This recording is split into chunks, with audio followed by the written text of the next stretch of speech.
Hi everyone, it's your host, Kaum, and you're listening to KaumConnections. Today I wanted to get some ideas down on something I've been working on, and that is the balance between self-love and self-discipline.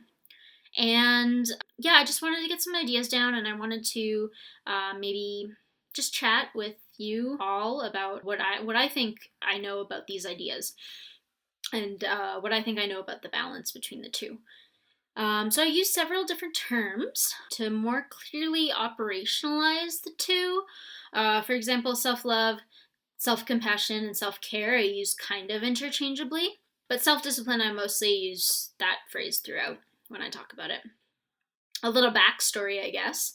In my school, in high school, and in middle school and elementary school, we were taught these 5 pillars of being a good person. I went to a charter school and they emphasized being a good person quite a bit. And these 5 pillars were really drilled into our heads. Let's see if I can remember them off the top of my head. Respect, responsibility, compassion, self-discipline, and integrity. So yeah, as you can see, they're very drilled into my head as because I can just list them off like that. After graduating, it's been 4 or 5 years. I feel like I have gained a different understanding of these 5 things.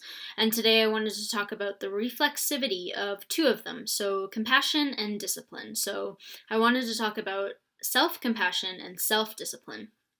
So here's a little breakdown about what I want to talk about. I wanted to talk about the definition of each of them, connections between connection in each of them, and then the connection between each other. The importance of the balance, and then I wanted to wrap up by putting the question to you all and asking what kind of things do you think? So let's get started. So let's start with the definition of self-compassion. Self-compassion and self-love are kind of very similar things. I think first it starts with self-respect and acknowledging your multidimensionality.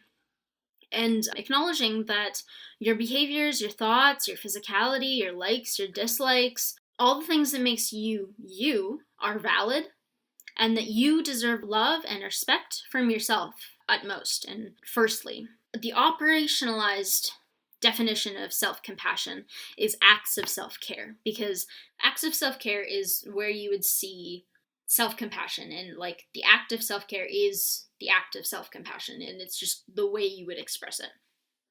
So I want to remind everybody, or remind myself mostly, that self-care is productive work, and self-love is productive work. It's very important in life to take care of yourself, and when you're in the airplane and they tell you put your gas mask on first before you put your child's, because if you don't take care of yourself, there's no guarantee that anybody else is going to take care of you for you. So it's very important to learn how to take care of yourself first. And self-care doesn't need to be something extravagant.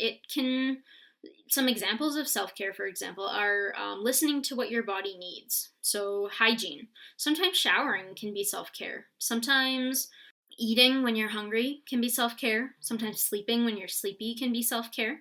Another example is finding a balance between the various roles you occupy, finding enjoyable social activities to do, finding enjoyable self-activities to do. All of this can be self-care, and it is productive work, I would say. And we need to restructure the way we think about self-care. It shouldn't be this luxury that, you only afford yourself when you're having a mental health crisis. It needs to be daily. And it doesn't have to look like baths and cruises every day. It can look like regular things. Another idea of the way I wanted to look at self-compassion is this. So we all take up space, and not just physical space, but we also take up, we leave a footprint in the fabric of space and time simply because we have mass. And we take up space and time with our words, with our, with the footprint that we leave on the lives of others. Just because we have mass and a brain, we also must acknowledge that our actions, our words, our thoughts, etc. carry a weight too. So where does self-love come with that? Self-love and space, the interaction between self-love and space is that if you love yourself, you will take up the space that you need. And again, I don't mean just physical space. I mean, you will use up the sound space that you need. You will take up the time of the people in your life that you need to take up because you love yourself and you think you're worthy of doing that. Taking up too much space can come from insecurity. It can be wasteful. It can stem from discomfort with what you have to offer. There's also the problem of taking up too little space, where you can be fit into a mold that isn't true to who you are, or you can be crushed with the pressures of others. And this can also stem from an insecurity about the quality of what you have to offer. Self-love means you say, here, I need this amount of space, and this is what I'm going to take up. Let's talk about self-discipline. And self-discipline, I like to think of it in the sense that you are coloring within the lines that you drew yourself. So self-love is drawing those lines, and then self-discipline is coloring within those lines in whatever way you want. Self-discipline itself is a balance. You have to know your limits, stay within your capabilities, while pushing yourself to be the best you can be.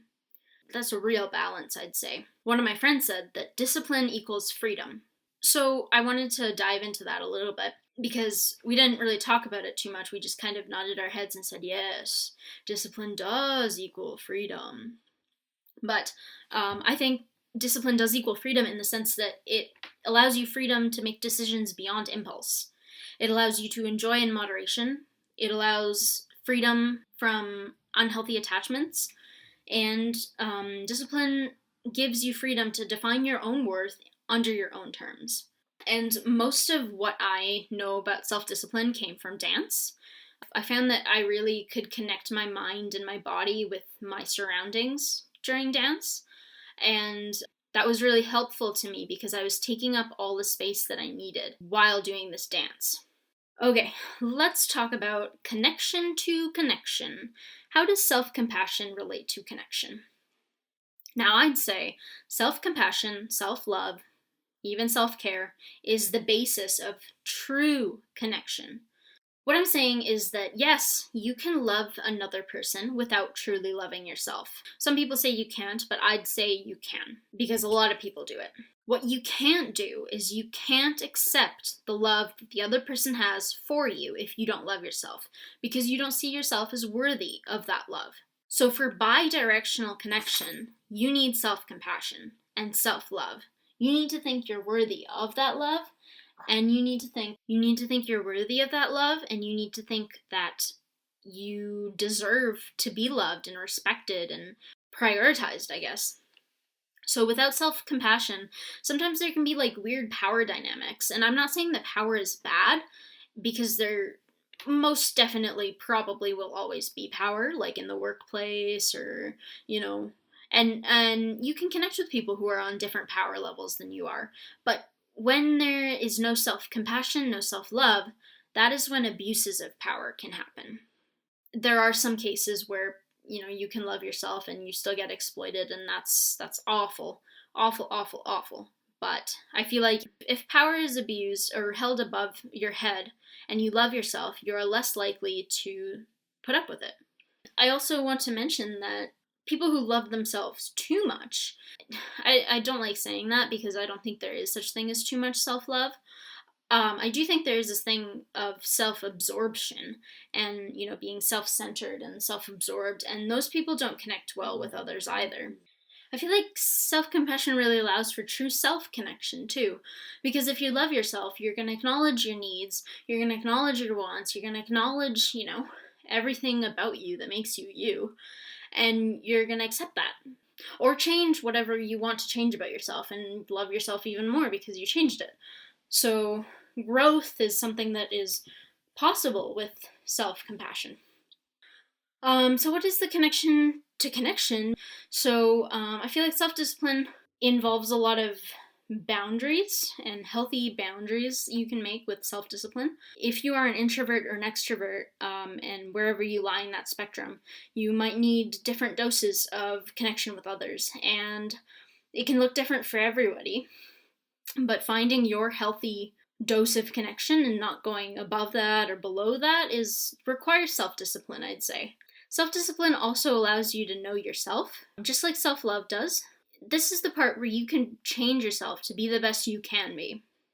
It's also important for other people, I'd say, to know that you have self-discipline. For me, at least, I really value stability, and I like people who act similarly when presented with similar situations. That's what stability is, in psychology at least. So I feel like people who act in a self-disciplined way throughout, no matter what kind of situation you present them with, is someone who is stable.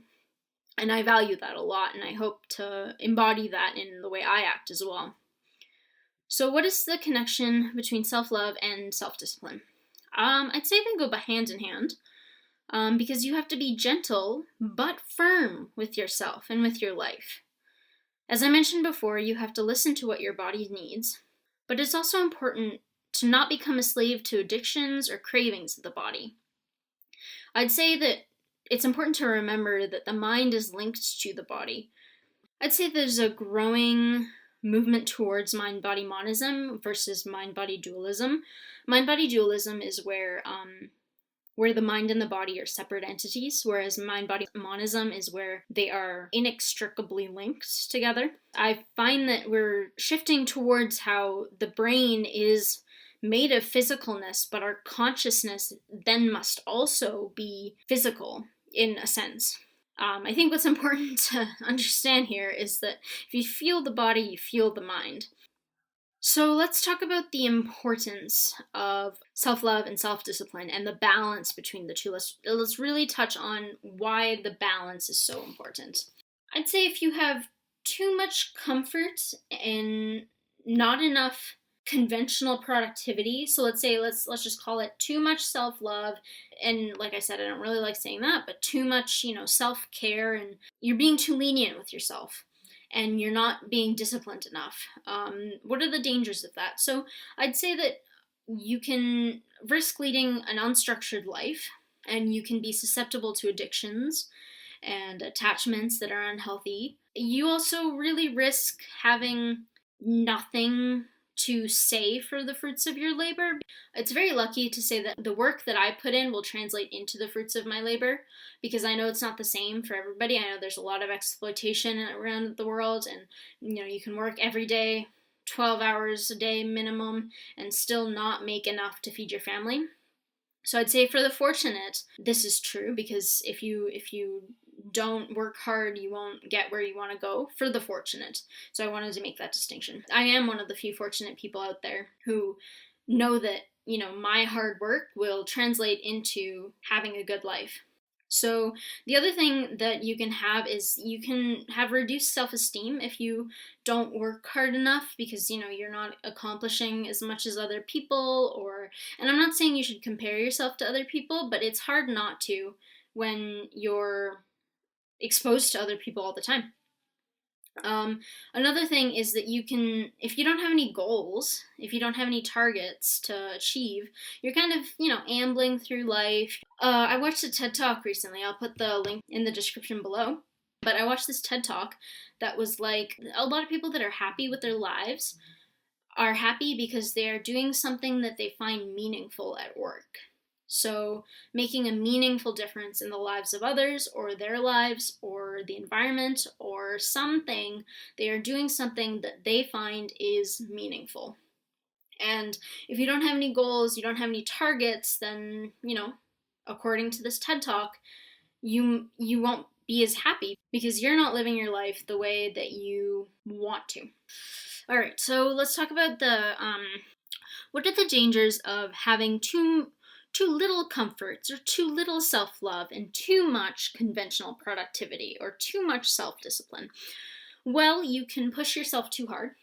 You could push yourself so hard that you break mentally or physically, emotionally or socially, all these facets of your life.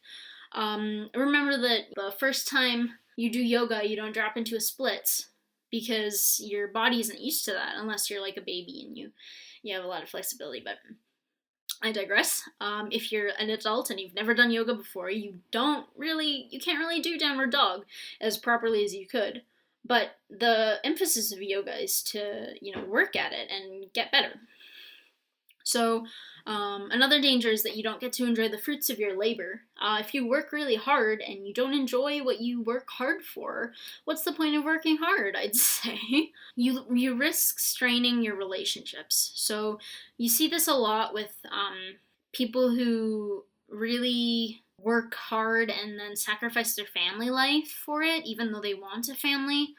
There are some people out there who have sacrificed relationships with their loved ones because they've just been working so hard, and then they look back and they're like, oh, why did I do this? So that could be a real danger.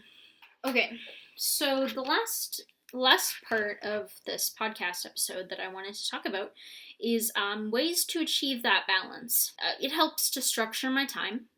Say, okay, I need this amount of time to take a shower and this amount of time to do my homework. And that helps a lot, I'd say. Another thing is that helps me is knowing myself and saying, oh, here is what I'm ready for. I might not be able to do a splits today, but maybe I can do maybe I can touch my toes, stuff like that. Really oversimplified example, but that's kind of where I'm going. So know your limits, know your grows and your glows, and then work on your grows a little bit while accepting and really recognizing your glows. That really helped for me by saying, like, here, I have accomplished this. I'm really proud of that. How can I move to the next step?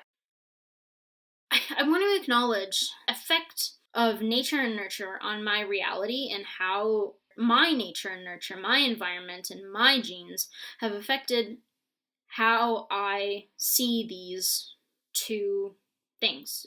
These two things meaning self-discipline and self-love. So my definitions of the two are my definitions of the two. They're not everybody's. My attitude towards the two, or what I, the words I use to explain them, the general feeling I have about them. Those are all mine. If you're listening and you have something to say, I would love to chat about ways you can achieve the balance, ways that maybe I'm looking at this the wrong way, or maybe, yes, you agree with me. Let me know if you have any ideas about what I've said today, because I would love to chat, and it would be great to hear some ideas and bounce some ideas around as well, because this is something really important to me right now, and I feel like everybody has a lot to say about a lot of things, and this is probably one of them, especially with the group of friends I have. I'd say there are some people who have their handle on this balance way better than I do, so I'd love to hear from everybody if you could. So on that note, I would like to thank you all for listening. I had a good time chatting with you about the balance between self-discipline and self-compassion, self-love, self-care, all of that. I hope to hear from you soon, and I hope you enjoyed this episode of KaumConnections. It's your host, Kaum, signing off. Thanks for listening. Bye-bye.